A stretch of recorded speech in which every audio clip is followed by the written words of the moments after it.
My wife drained our daughter's college fund and vanished with her lover.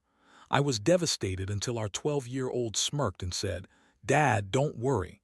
I handled it." Days later, she called, screaming after discovering the truth. When I opened our joint account at 7:42 a.m. that Tuesday, I thought the app had glitched. The numbers on my phone screen didn't make sense. I blinked hard, convinced my eyes were playing tricks on me after a restless night of sleep. But the digits remained unchanged, mocking me with their brutal simplicity. Zero in savings, $73.91 in checking. My hand trembled as I pulled down to refresh the screen. The spinning wheel seemed to take forever, and for those few seconds I actually prayed. I prayed that this was some kind of banking error, a technical malfunction, anything but what my gut was already telling me it had to be. The screen reloaded. Same numbers, same devastating reality. I refreshed it again and again, 5 times in total, each refresh more desperate than the last, as if sheer repetition could somehow change the truth staring back at me. But reality doesn't bend to desperation, and the numbers remained stubbornly, horrifyingly the same. That's when I noticed the transaction history.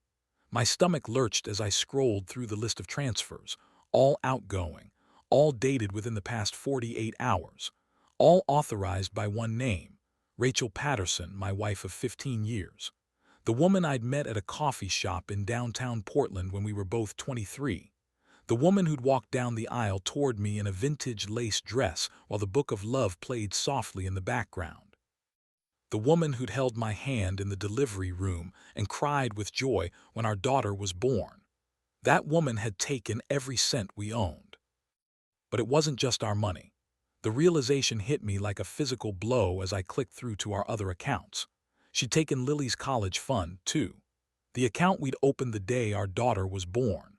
The one we'd contributed to faithfully every month for 12 years, celebrating each milestone as the balance grew. $75,000 accumulated through careful planning, birthday money from grandparents, tax refunds, and countless small sacrifices. Gone, transferred out in 3 large chunks over the course of 2 days. My hands were shaking so badly I could barely hold the phone. I sat down hard on the edge of our bed.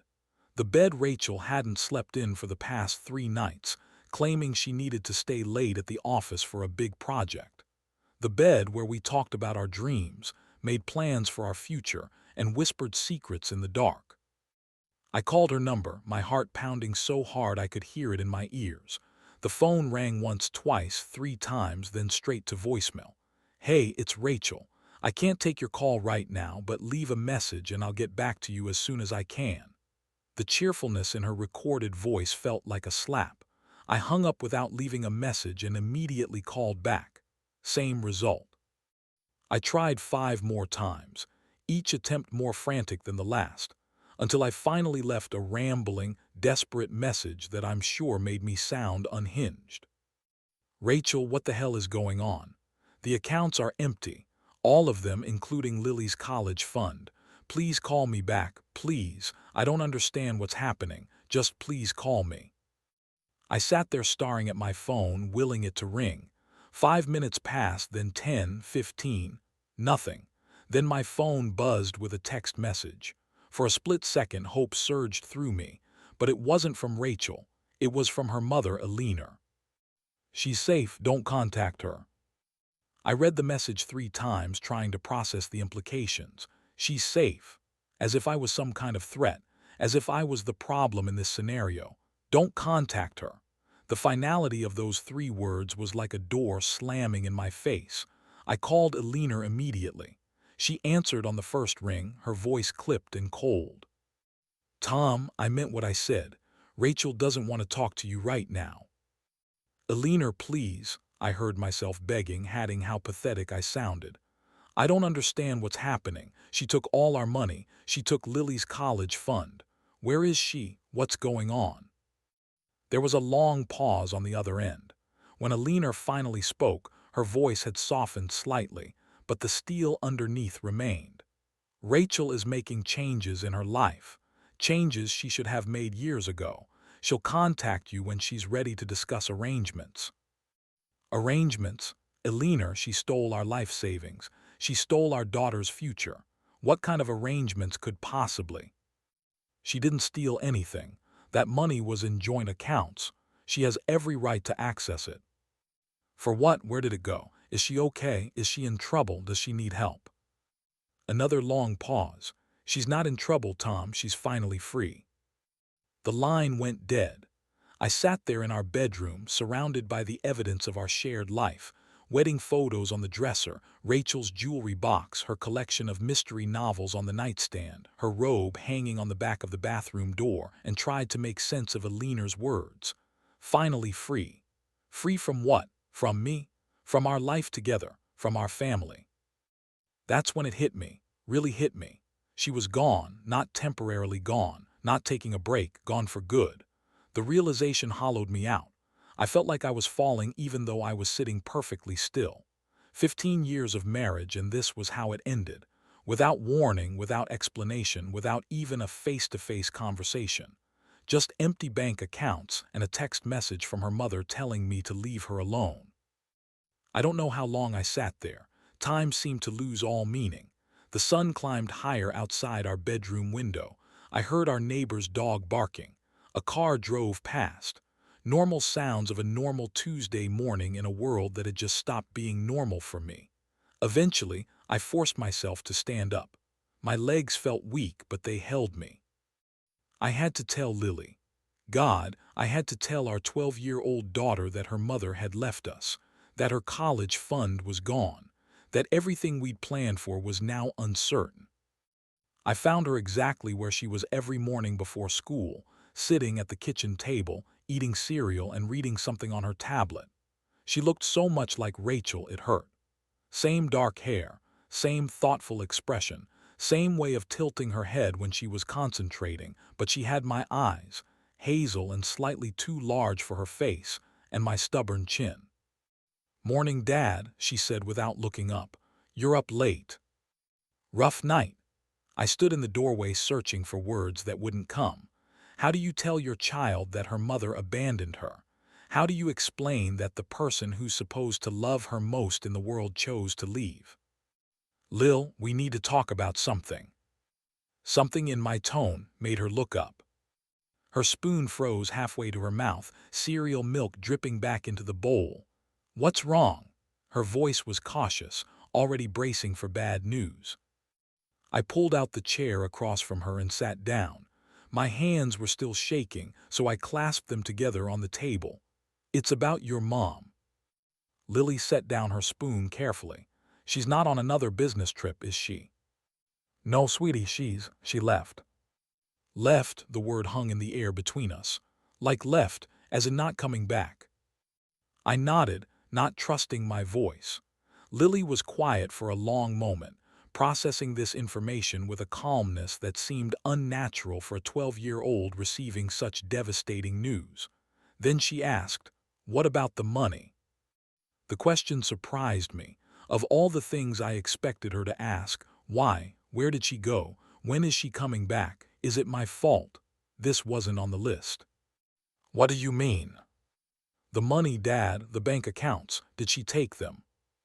My throat constricted. "Yes, all of them, my college fund too." The hope in her voice, the desperate need for me to say no, nearly destroyed me, but I had to tell her the truth. "Yes, baby, I'm so sorry, your college fund too."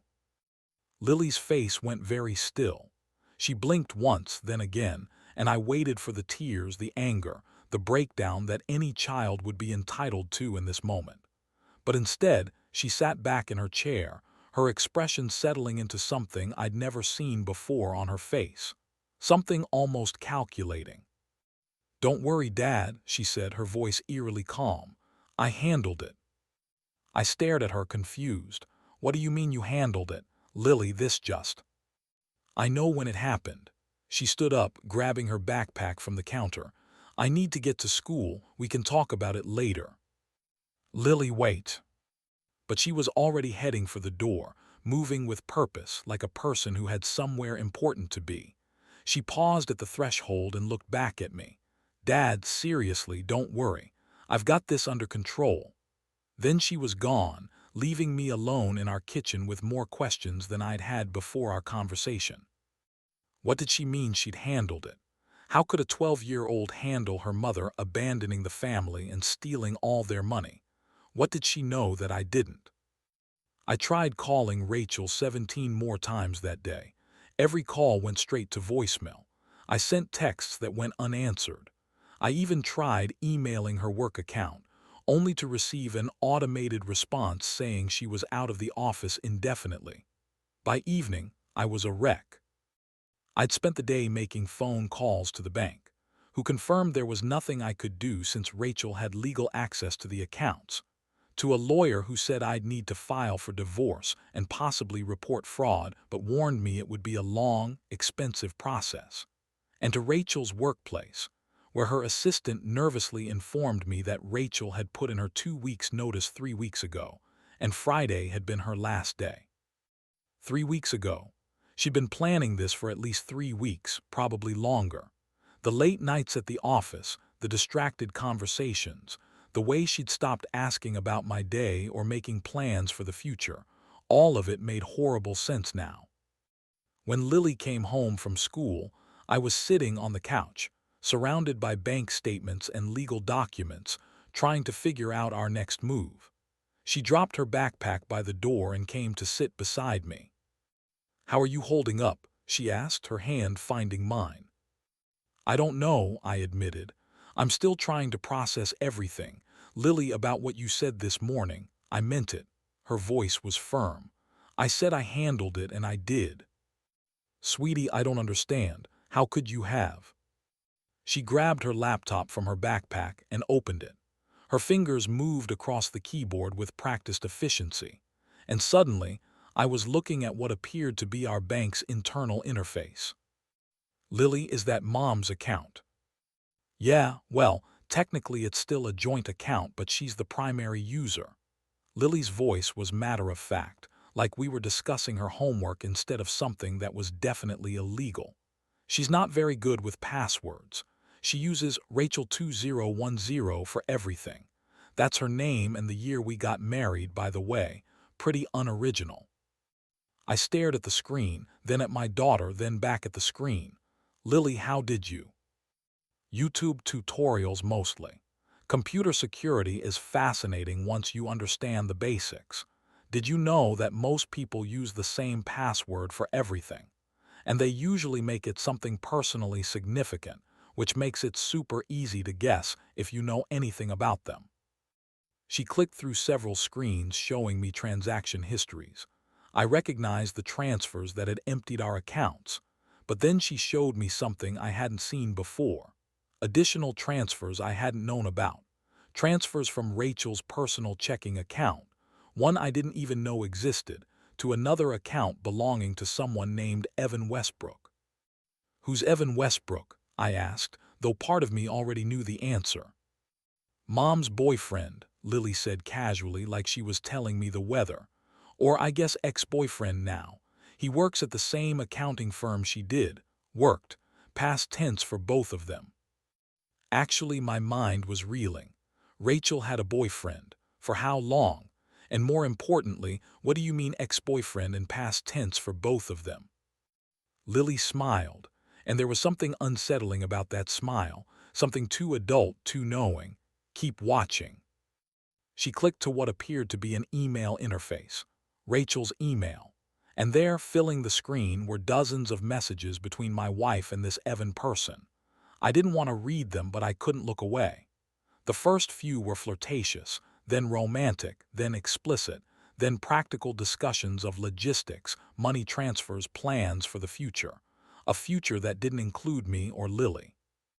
One email dated 2 weeks ago read, "The Florida house closes Friday. Wire transfer complete.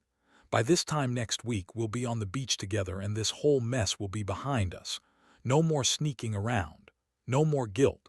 Just us, the ocean, and $75,000 to start our new life. Tom won't even realize what happened until it's too late." I felt like I'd been punched in the stomach. The Florida house.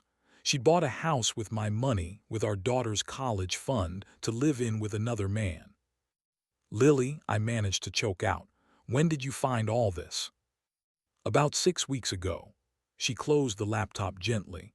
I saw Mom on a second phone one night when she thought I was asleep. The next day, when she left it charging in her office, I looked at it.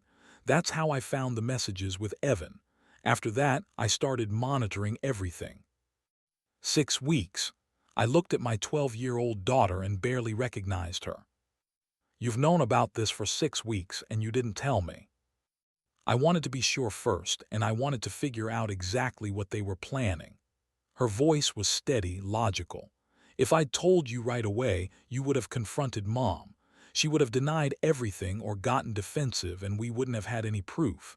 Plus, I needed time to figure out how to protect us. Protect us how? Lily opened her laptop again. Well, for starters, I documented everything. Every message, every financial transaction, every lie. I have timestamps, screenshots, and backups stored in 3 different cloud services. But that's just the evidence-gathering part. She pulled up another screen, this one showing what looked like credit reports and financial records. I also started digging into Evan's background. Turns out he's not exactly an upstanding citizen. See these transactions here.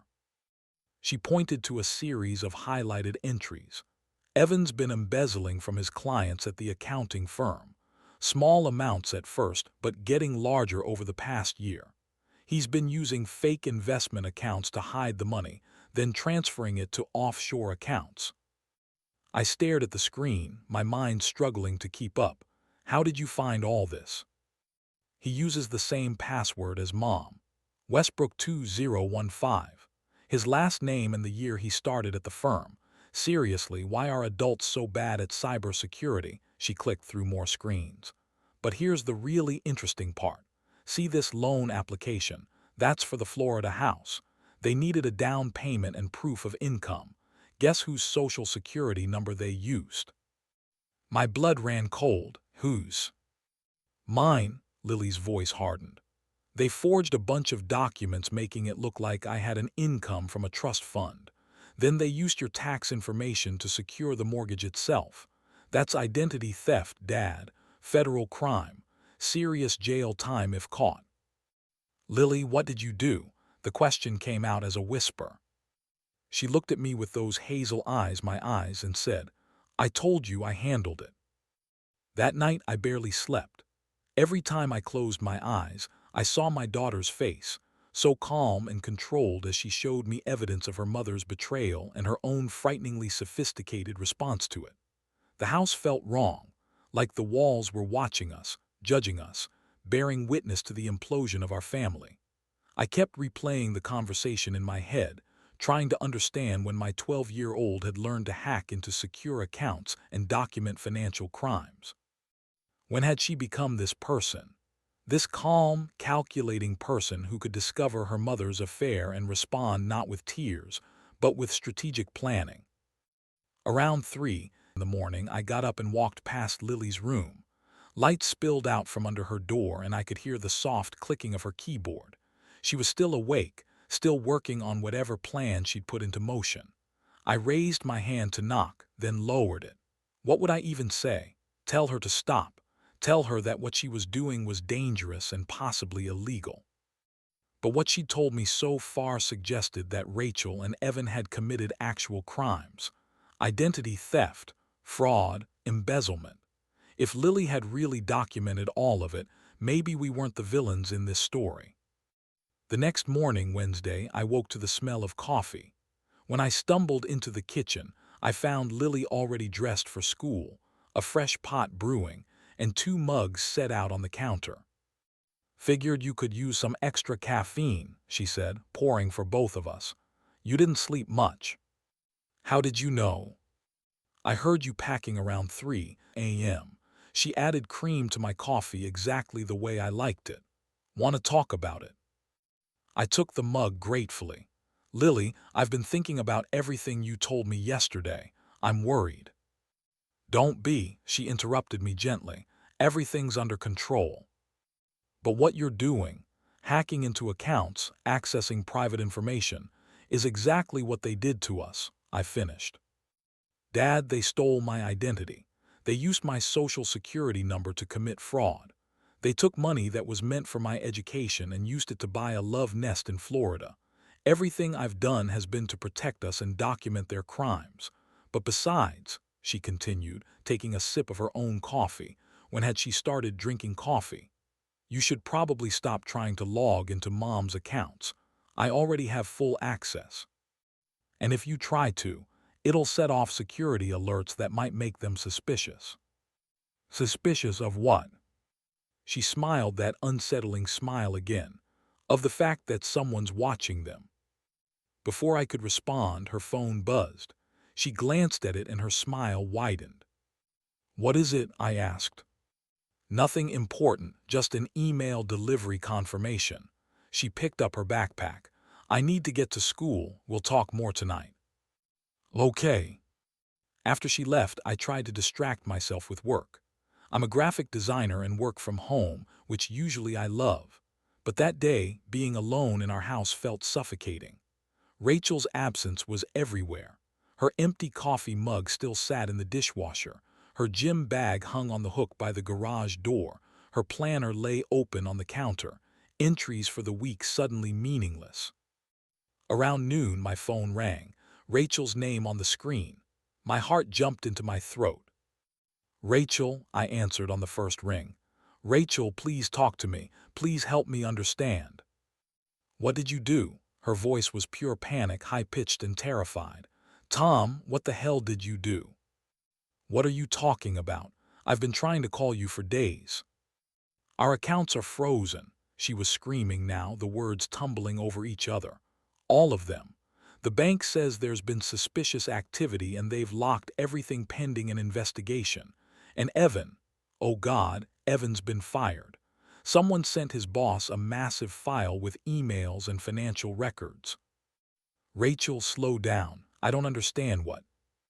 Someone hacked us, Tom. Someone got into our emails, our bank accounts, everything. They sent evidence of. She stopped abruptly. They sent lies, all lies, but Evan's boss believed them, and he's been escorted out by security. And they're saying he embezzled money and that we. She broke off into sobs, actual hysterical sobs. I'd been married to this woman for 15 years and I'd never heard her sound like this. I looked across the kitchen table to where Lily had sat that morning, calmly drinking her coffee and telling me everything was under control. Rachel, where are you right now? I can't tell you that. I can't trust anyone. Someone is trying to destroy us and I don't know who or why or... Her voice suddenly turned cold. It was you, wasn't it? You hired someone, a private investigator or a hacker or...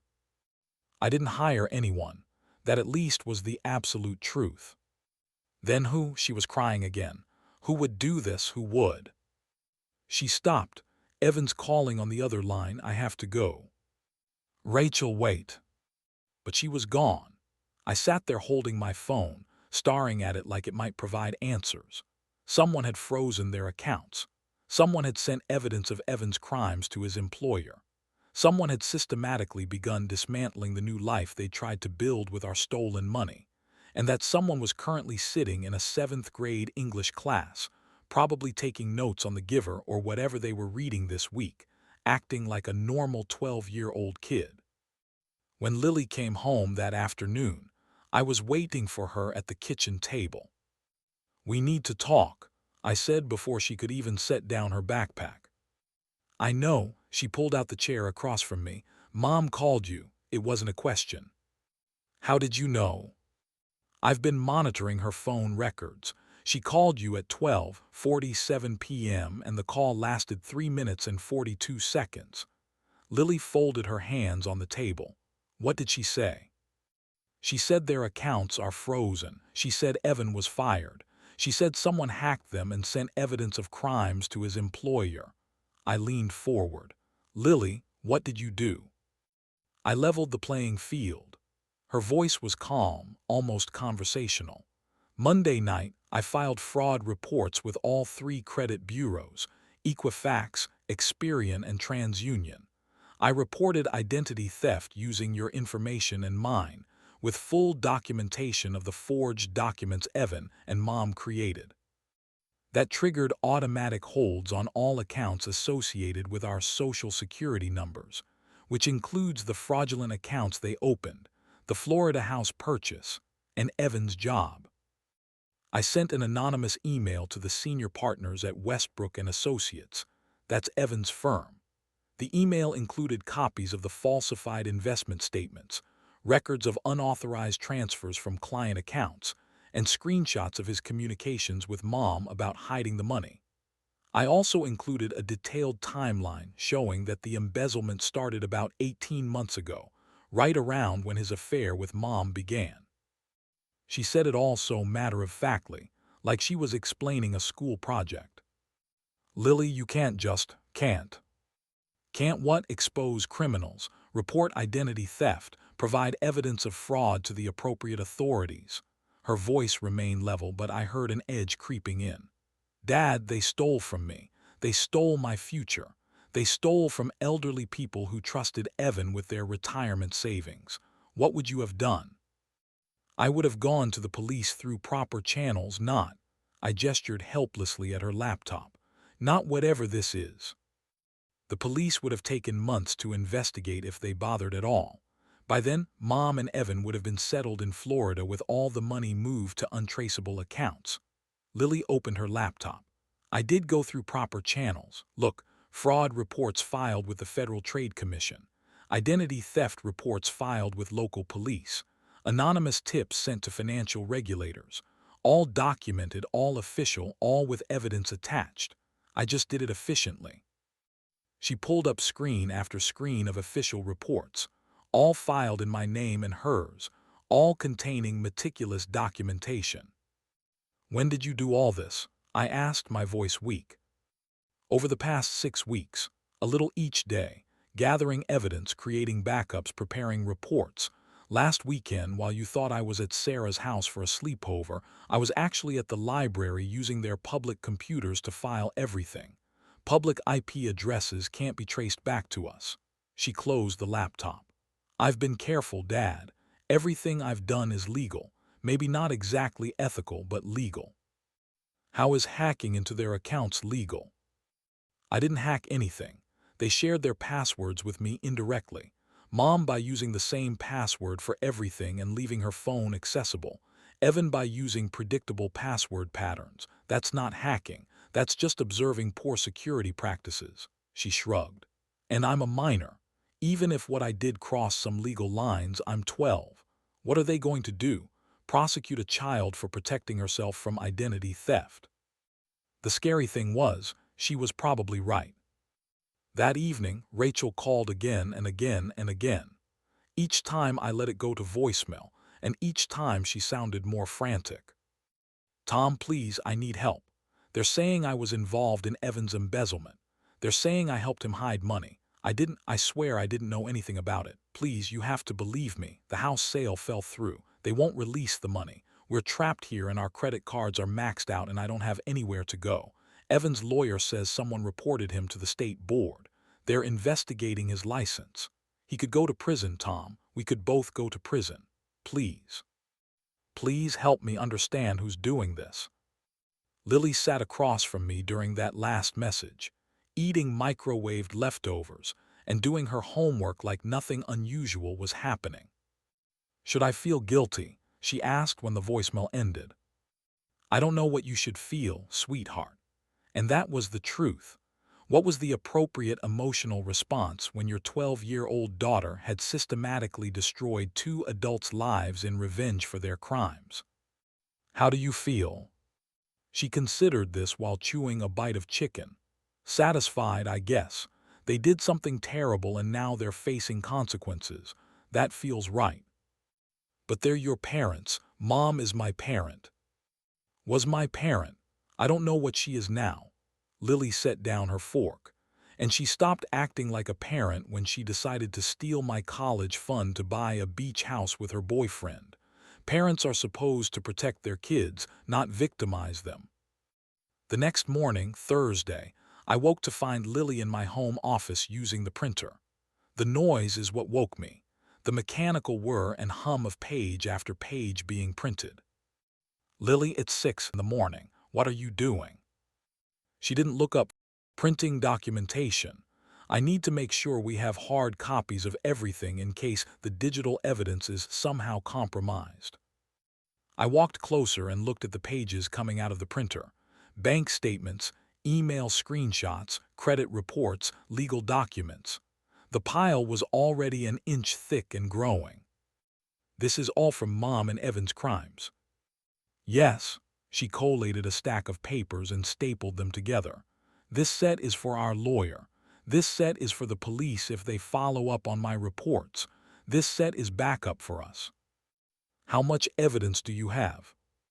"Enough to put them both in prison for 5 to 10 years if prosecutors decide to pursue it," she said calmly, clinically. "But probably they'll just face financial penalties and probation. The criminal justice system is pretty lenient with white-collar crime, especially for first-time offenders." I sat down heavily in my desk chair. "Lily, I need you to be honest with me. Is this going to blow back on us? Are we going to get in trouble for what you've done?" She finally looked at me and her expression was surprisingly gentle. "No, Dad. I've been careful. Everything I filed was done legally. The evidence I gathered might not be admissible in court since I obtained it through password access they didn't explicitly give me, but it's enough for authorities to start their own legitimate investigations. We're protected." "And what happens now?" "Now we wait. Mom and Evan's world is falling apart, and they don't even fully understand why yet. When they figure out that someone systematically documented their crimes and reported them to every relevant authority, they'll panic. And when people panic, they make mistakes." "What kind of mistakes?" Lily smiled that unsettling smile. "The kind that reveal even more criminal activity. The kind that make them look even worse to investigators. The kind that ensure they face appropriate consequences." Later that day, while Lily was at school, I received a call from Detective Maria Reeves with the Portland Police Department. "Mr. Patterson, I'm calling about the identity theft report you filed on Monday. We've reviewed the documentation you provided, and I have to say, it's one of the most comprehensive cases I've seen. You should know that we've opened a formal investigation." My heart started pounding. An investigation into what exactly? "Into your wife, Rachel Patterson, and her associate, Evan Westbrook, for identity theft, fraud, and possibly embezzlement. The evidence you provided shows clear criminal activity." There was a pause. "Mr. Patterson, how did you come to gather all this information? The level of detail is unusual for a civilian victim." I thought about Lily sitting in some classroom right now, probably knowing that this call was happening, probably having predicted it. "I'm thorough," I said finally. "When I realized what was happening, I documented everything I could find, including accessing your wife's email and financial accounts. She shared her passwords with me years ago." I lied, hoping it sounded convincing. "We had joint access to everything. That part was technically true for the bank accounts at least." "I see." Detective Reeves didn't sound entirely convinced, but she moved on. "We'll need you to come in and make a formal statement. Can you come by the station tomorrow?" After I hung up, I texted Lily. "Police called. They're investigating. They want me to come in tomorrow." Her response came almost immediately. "That's good. Means the evidence was solid enough to pursue. Don't worry about tomorrow. Just tell the truth about what happened. You didn't know about Mom's plans until after she left. That's all you need to say." "But what about how we got the evidence?" "You discovered suspicious activity and did what any reasonable person would do. You checked the accounts you had legitimate access to.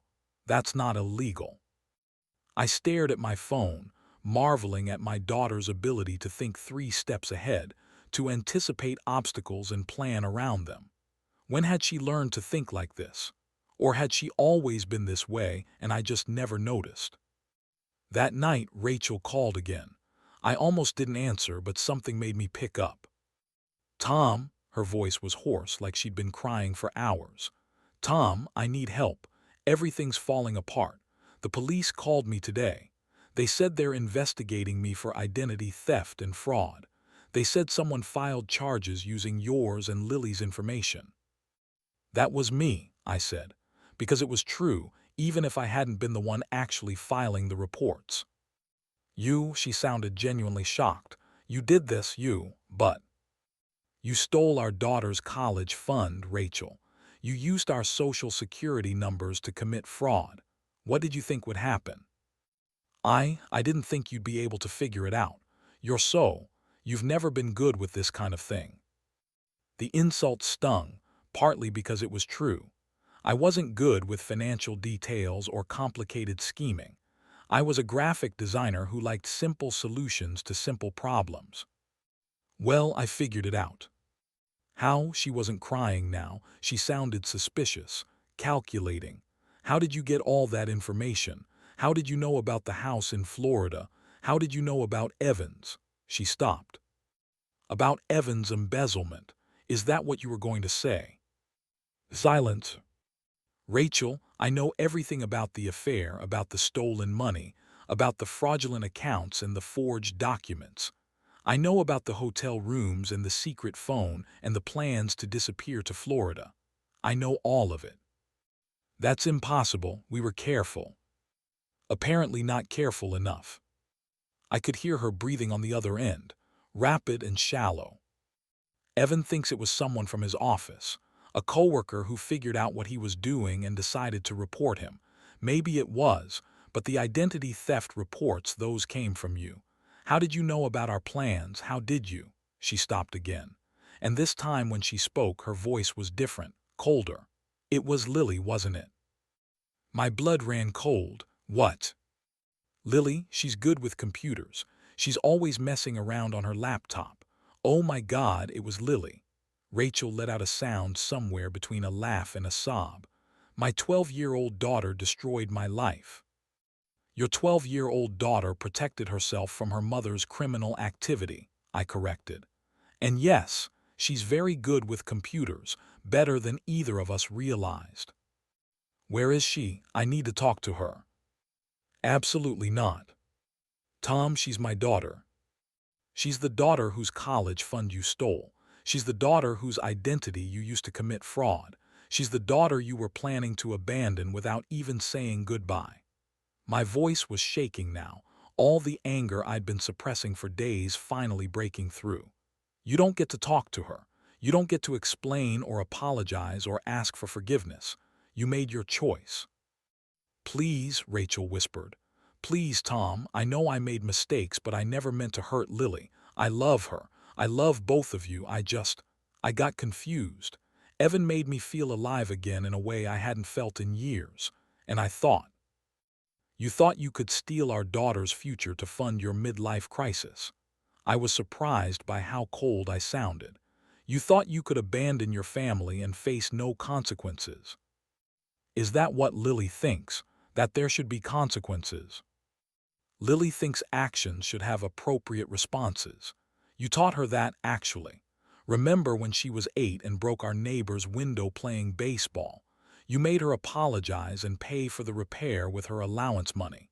You said people need to take responsibility for the damage they cause." "That's not the same thing, is it?" "You caused damage, Rachel. A lot of damage. Lily's just making sure you take responsibility for it." There was a long silence. Then, "Can I talk to her just for a minute? I need to explain." She have been standing here, and now she held out her hand. I gave her the phone. "Hi, Mom," she said, her voice perfectly calm.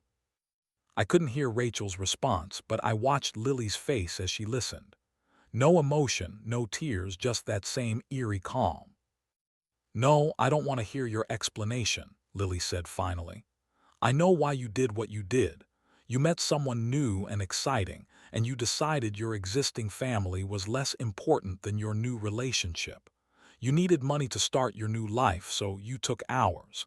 It's actually pretty simple." More sounds from Rachel's end of the call. I could hear her voice rising, becoming shrill. Mom, stop, just stop. Lily's voice remained level. You made choices, choices have consequences, you taught me that. Rachel said something else, longer this time. No, I'm not trying to ruin your life, I'm trying to protect mine. Lily walked to the window, looking out at our quiet suburban street. You and Evan stole from me. You stole from other people too. You committed crimes. All I did was report those crimes to the appropriate authorities. If that ruins your life, that's because of what you did, not what I did. Rachel was definitely crying now. I could hear her even from where I was sitting. I know you're scared, Lily said, and for the first time I heard something other than cold logic in her voice, something almost like sympathy. But I can't help you.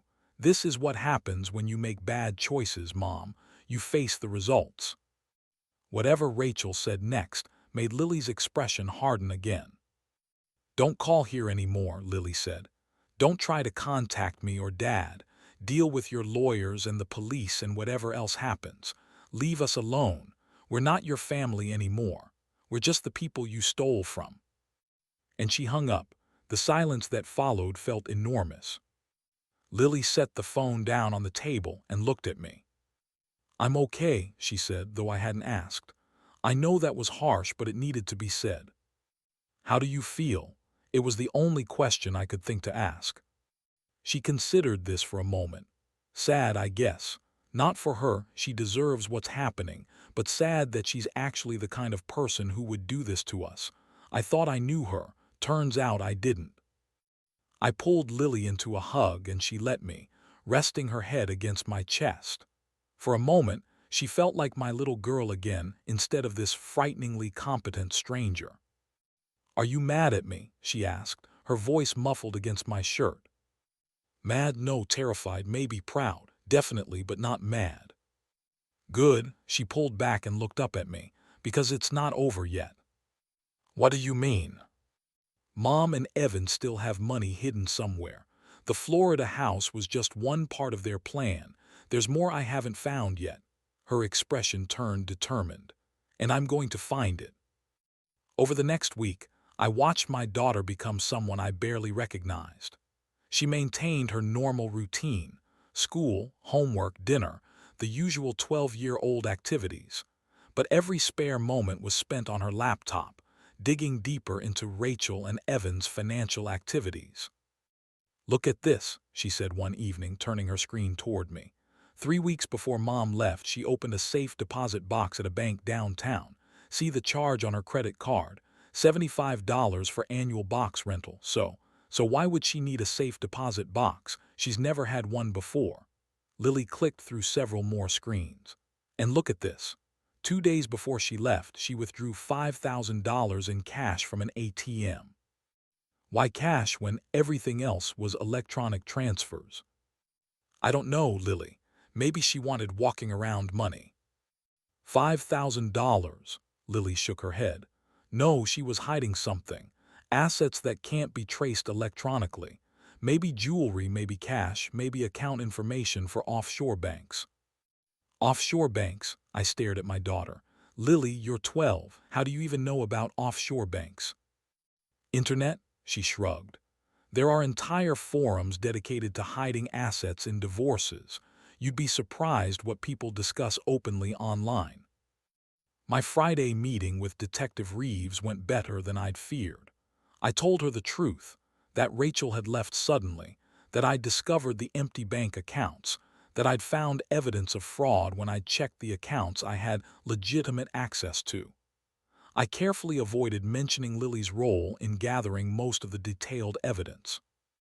Mr. Patterson, I have to ask, did you have help with any of this? The level of technical sophistication in tracking these transactions is beyond what most civilians could manage. I'm good with computers, I said, which wasn't technically a lie. I was adequate with computers. I just wasn't hack into secure accounts and document financial crimes good. Detective Reeves looked skeptical but let it go. Well, regardless of how you obtain the information, the case is solid. We've corroborated your evidence through official channels, and the district attorney is considering charges against both your wife and Mr. Westbrook. What kind of charges? Identity theft, fraud, possibly embezzlement if the evidence of stolen client funds holds up. We're still investigating. She closed her notebook. You should know that Mrs. Patterson's attorney has been in touch. They're claiming she had no knowledge of Mr. Westbrook's illegal activities and that she was manipulated. That's ridiculous. The emails show she was fully involved in. I stopped, realizing I just admitted to reading Rachel's private emails. Detective Reeves raised an eyebrow. Show she was fully involved in what, Mr. Patterson? In planning to use my daughter's identity for the house purchase, I finished quickly. That's in the documents I provided. She studied me for a long moment. Right. Well, the investigation is ongoing. We'll be in touch if we need anything else. When I got home, I found Lily in the kitchen making dinner. Actual dinner. Pasta with marinara sauce, garlic bread, and a salad. She'd even set the table. What's all this? I asked. You've been stressed. I thought a nice meal might help. She stirred the pasta. Plus, we need to celebrate. Celebrate what? Evan's attorney called a press conference today. He's pleading guilty to embezzlement charges in exchange for a reduced sentence, 5 years probation, and full restitution to the families he stole from. I sank into a chair. How do you know about this? It's public record. The press conference was live-streamed. She drained the pasta and began plating it. What's not public yet is that part of his plea deal includes testimony against Mom. He's throwing her under the bus to save himself. Lily, she was involved. Dad, the evidence shows that clearly. She helped him move the money, helped him create fake documents, helped him hide assets. She wasn't some innocent victim he manipulated. She was his partner. Lily set a plate in front of me. She's going to face charges too, probably within the next week. I looked at the meal my daughter had prepared, at her calm face, at the matter-of-fact way she discussed her mother's impending arrest, and I felt something crack inside me. Lily, stop. Just stop for a minute. She paused, a forkful of pasta halfway to her mouth. Stop what? All of this. The investigating, the monitoring, the planning. Just stop. You're 12 years old. You should be worried about homework and friends and school drama, not coordinating with police investigations and tracking down hidden assets. Someone has to do it. Let me do it then. Let the police do it. Let the lawyers do it. Let adults handle adult problems. Lily set down her fork. Dad, I love you, but you're not good at this stuff. You're a great dad and a talented designer and a kind person, but you're not equipped to deal with this level of deception and criminality. I am. You shouldn't have to be, but I am. She reached across the table and took my hand. And that's okay. Different people have different skills. You're good at making me feel safe and loved. I'm good at protecting us from people who want to hurt us. We're a team. What happened to you? The question came out as a whisper. When did you become this person? Lily thought about this for a long moment. I don't think I became this person. I think I've always been this person and you just never needed to see it before. When everything was normal and safe, I could just be your daughter who liked art class and fantasy novels. But when things got dangerous, I had to be something else too. But you're so calm about all of it. Doesn't it hurt that your mother betrayed us? Of course it hurts. For the first time, I saw real emotion flicker across her face. It hurts every single day, but being hurt doesn't mean I get to fall apart. Someone has to keep us safe, Dad. Someone has to make sure she doesn't get away with it. Someone has to protect our future. Her eyes welled up with tears she refused to let fall. I wish I could just cry and be sad and let someone else fix everything. But that's not an option. So I do what needs to be done and I feel my feelings later. When is later? I don't know, maybe years from now when we're safe and stable and everything is okay again. Maybe then I'll let myself feel it. She squeezed my hand. But not now. Now I have to be strong. I pulled her into a hug, and this time when she cried, she let herself. Not loud, dramatic sobs, but quiet tears that soaked into my shirt while her small body shook with suppressed emotion. "I've got you," I whispered. "You don't have to be strong all the time. I've got you." "I know," she said, "but I've got you too."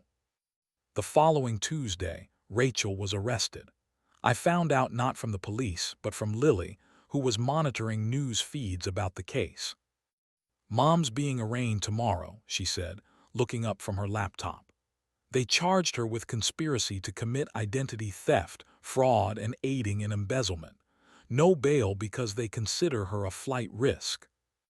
"How are you feeling about that?" I asked carefully. Lily closed her laptop and was quiet for a long moment.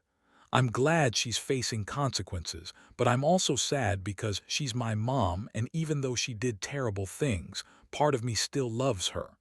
She looked at me with those wise old eyes. "Is that weird?" "No, sweetie, that's completely normal. Love doesn't just disappear because someone hurts you. Do you still love her?" The question caught me off guard. Did I? After everything she'd done, after all the betrayal and lies and theft. "I'm not sure," I said finally. "I'm not sure I ever really knew who she actually was." "That's sad." "Yeah, it really is." Over the next several months, I watched our lives slowly stabilize. The legal process ground forward. Police investigations, court hearings, plea negotiations. Rachel's attorney tried to make deals, but the evidence was too strong. Eventually, she pleaded guilty to reduce her sentence and was given 3 years in prison, plus restitution. Evan got 5 years for his original crimes, plus the additional charges related to the identity theft. His accounting license was permanently revoked. The money, what was left of it, was returned to us. Not all of it. Legal fees and Evan's restitution payments ate up a significant chunk, but we recovered about $60,000 of Lily's college fund and most of our savings. "It's enough," Lily said when we reviewed the financial settlement. "It's not what we had before, but it's enough to rebuild." Throughout all of this, Lily maintained her unnervingly mature composure. She went to school, did her homework, hung out with friends. To the outside world, she probably seemed like any other 8th grader, but I knew better. I saw her late-night work sessions on her laptop. I knew she was writing something, though she wouldn't tell me what until it was finished. 3 months after Rachel's sentencing, Lily showed me what she'd been working on. "It's a guide," she explained, pulling up a professional-looking document on her screen, "for kids and families on how to protect themselves from financial abuse and identity theft." The guide was comprehensive, 80 pages covering everything from basic password security to recognizing signs of financial fraud to step-by-step instructions for reporting identity theft to authorities. "Lily, this is incredible.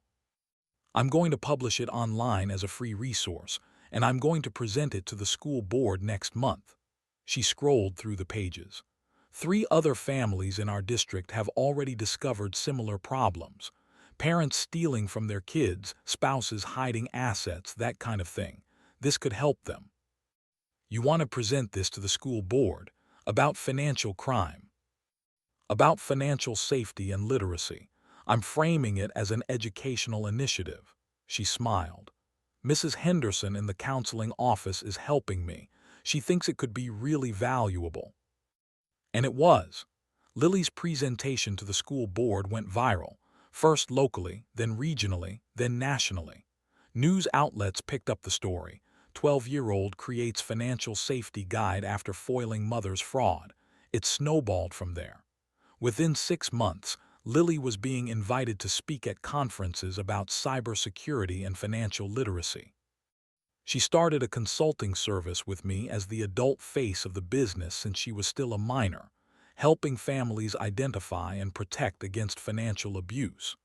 She charged reasonable rates, $75 an hour, and quickly built up a client base. "I'm replacing my college fund," she told me one evening, showing me her business accounts. "At this rate, I'll have it fully restored within 2 years." "Lily, you don't have to." "I want to, it's mine. Mom took it and I'm getting it back." Her voice was firm. On my own terms through my own work. She did it in 18 months. The day Lily's college fund account hit $75,000 again, we went out for ice cream to celebrate. She got 2 scoops of mint chocolate chip, her favorite, and we sat at a park bench watching the sunset.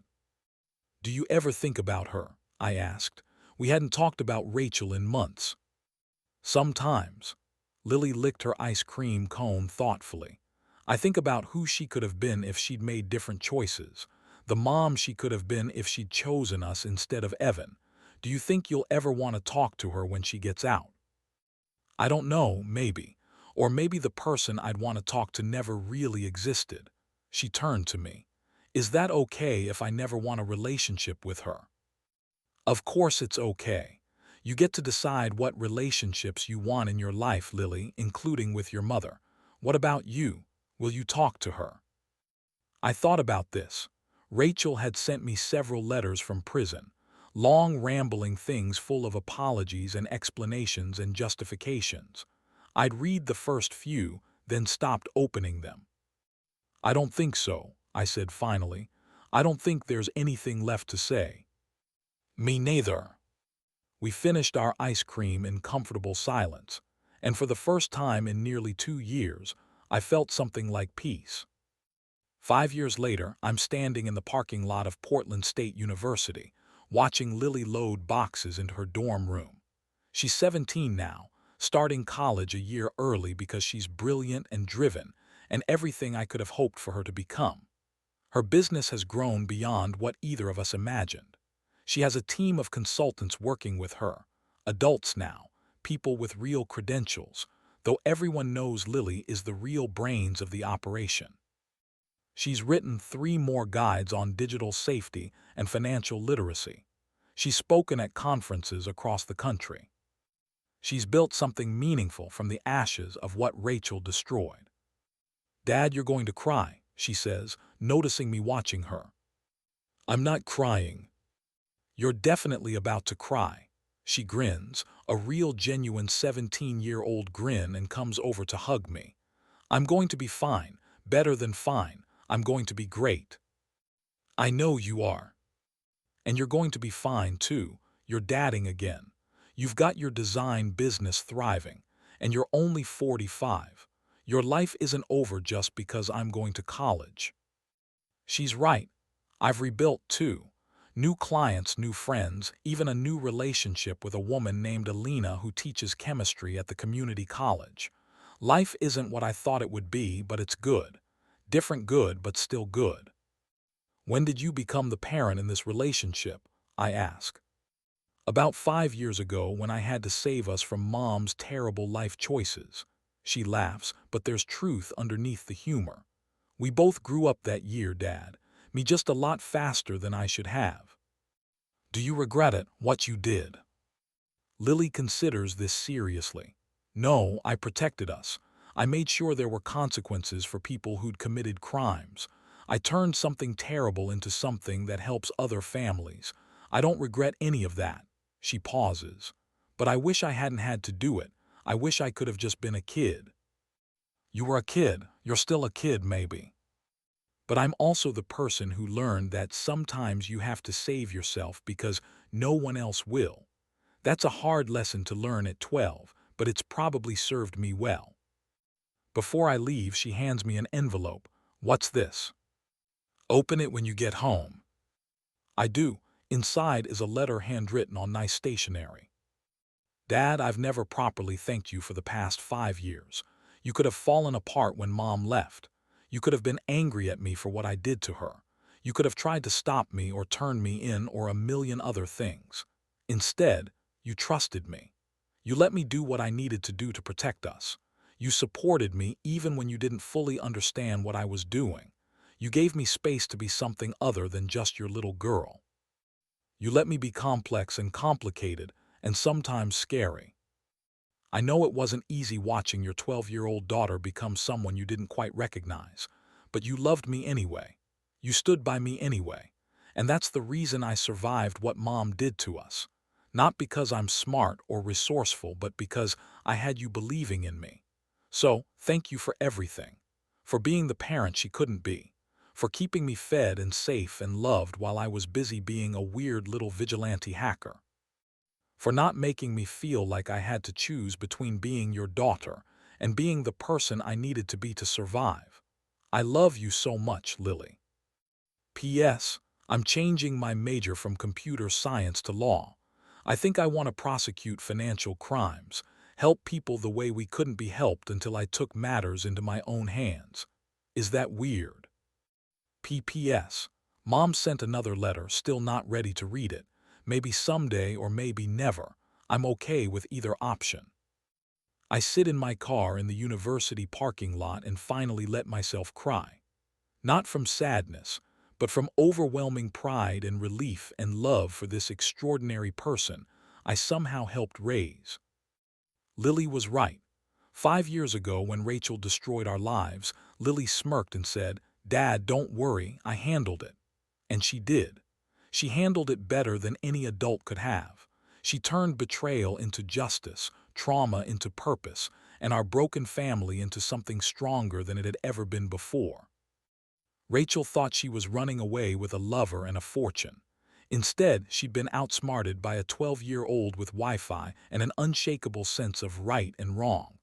And when she called screaming after discovering everything was gone, her money, her freedom, her future, Lily had just whispered those same words. "Don't worry, Dad. I handled it."